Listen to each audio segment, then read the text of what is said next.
Hello everyone, my name is Julz, I'm working for IBM and I am here today with Georgi Dankov from SAP. So we're going to talk today a bit about Cloud Foundry and a bite about Eirini. But before we start, I want to talk about the human being.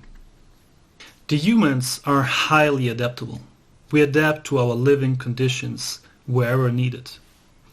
We live in the highest areas of the world, but we also live on the water. For example, the Bajau people are living on the water and are able to hold one's breath for more than 10 minutes and hunt up to 200 feet underwater without any means. But we also live on places where the water is rare. Deserts, the hottest areas in the world. And of course, we live in the coldest areas in the world. Even at this time of the pandemic we currently live in, we adapt quickly and completely changed our lifestyle. Humans evolved over time, invented new technologies, and today we are able to see our loved ones even without meeting it in person. That's why we can do this summit in this way we do it right now, digital. A digital CF summit. Remember back 20 years, that probably wouldn't be possible. And just as the human beings, Cloud Foundry is highly adaptable too. When we think just about the backend, the scheduler, years ago we had the DEA, the droplet execution agent, and we rewrote it with Golang, and the new backend was called Diego. And with the rise of Kubernetes, new projects popped up. And if we remember back just 1 year from now, there was just SCF and Eirini. But during the last year, a lot happened. Other project teams started to adapt Kubernetes too. We have CF operator in the KubeCF project. We have CF-for-K8s. We have the copy team that containerized the cloud controller. The networking team integrates Istio into Cloud Foundry, and there's KPAC, which will be used for staging in future. And it's already used in CF-for-K8s. And there is the logging team too. So all these projects are working to adapt the new world of Kubernetes. During that time, we in Eirini didn't stop improving and adding new features to the project. So let's talk about what's new. Eirini reached its first major milestone, which was releasing version 1.0. That means we're confident that Eirini is stable and ready for production use. Right after shipping 1.0, we immediately started working on bringing several usability enhancements and implementing some features that we had to skip when rushing to 1.0. We've also worked hard to add support for version 3 of the Cloud Controller API. This includes things like rolling up updates, running tasks, sidecars, and so on. We are making good progress there, and we expect to be done with it soon. And of course, we've done other various improvements like adding support for pushing Docker images, which is especially important for the KPAC integration. We've defined sensible roles and pod security policies. We've improved app scheduling, which includes setting things like anti-affinities and disruption budgets. We've added custom annotation to app pods based on copy annotations in order to identify and scrape apps, which is particularly useful for Prometheus. And we've improved security.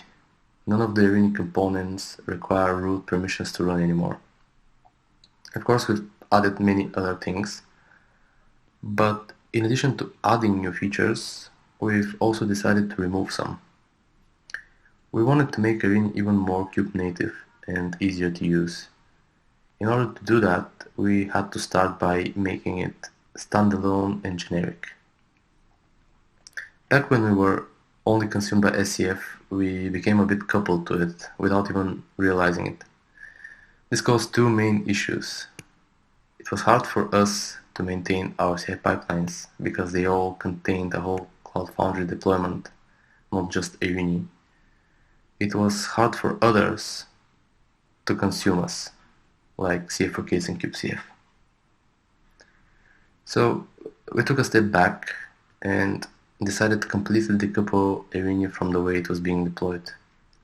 This has made our API cleaner and easier to consume, and also simplified our day-to-day work as a bonus.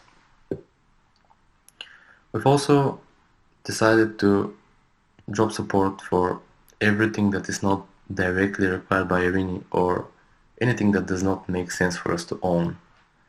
First of all, we no longer provide support for SCF. We used to ship a full SCF plus Eirini Helm chart, but we dropped it because SCF is deprecated now, and it wouldn't make sense for Eirini to contain the whole Cloud Foundry deployment in its release.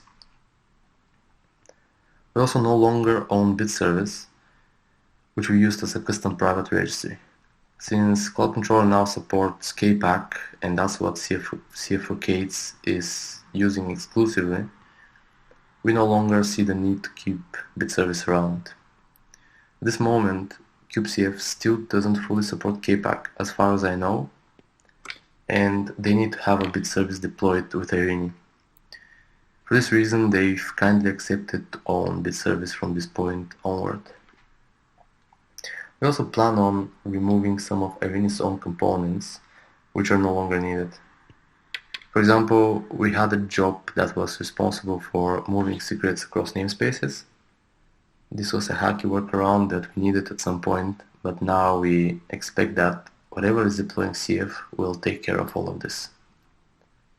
We also had a component responsible for forwarding logs to Doppler, but since both CF-for-K8s and KubeCF have other solutions for logging, ours is not used by anyone, and we'll just remove it.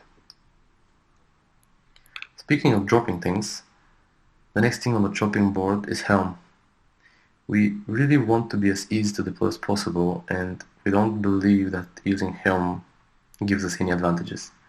We found out that sometimes Helm even gets in the way and makes a change harder. Therefore, we plan on shipping a plain classic YAML that you can deploy with kubectl apply. That way there wouldn't be any YAML templating, and the only way to configure Eirini would be through a config map and a secret. And last but definitely not least, we've been talking about using CRDs for a very long time. CRD stands for Custom Resource Definition, which gives you the freedom in Kubernetes to define your own custom resources, consume them, and execute custom code when they get created or changed. For example, instead of Cloud Controller calling Eirini using a REST endpoint, Cloud Controller would create or update a CRD, which Eirini on the other hand will consume, without knowing what created it in the first place. Then Eirini would keep the status of the CRD up to date, and CC will query that status, without knowing who updated it. Communicating through CRDs instead of REST helps with decoupling of different components. You don't know who's creating and updating the resources, and you don't care. The actual resource is your contract. This also makes the API boundaries much cleaner. And since that's how Kubernetes mostly works internally anyway, it seems like if you want to go native, this is the way to go. So what's next? The goal for the next months is to continue making CF more and more Kubernetes native and make it easy deployable for everyone. For the CF community, but also make it available in a way that the rest of the Kubernetes community can easily try and deploy it. The ultimate goal would be to get CF even to be the go-to platform on top of Kubernetes. But that is a goal that is beyond the current goals. First, we want to make it easy available for really everyone. And now you might think, hey, if we adopt Kubernetes and everything is becoming Kubernetes native and it's going to be the main scheduler for Cloud Foundry, and there's tomorrow a new technology that's popping up, what will happen then? So, nothing.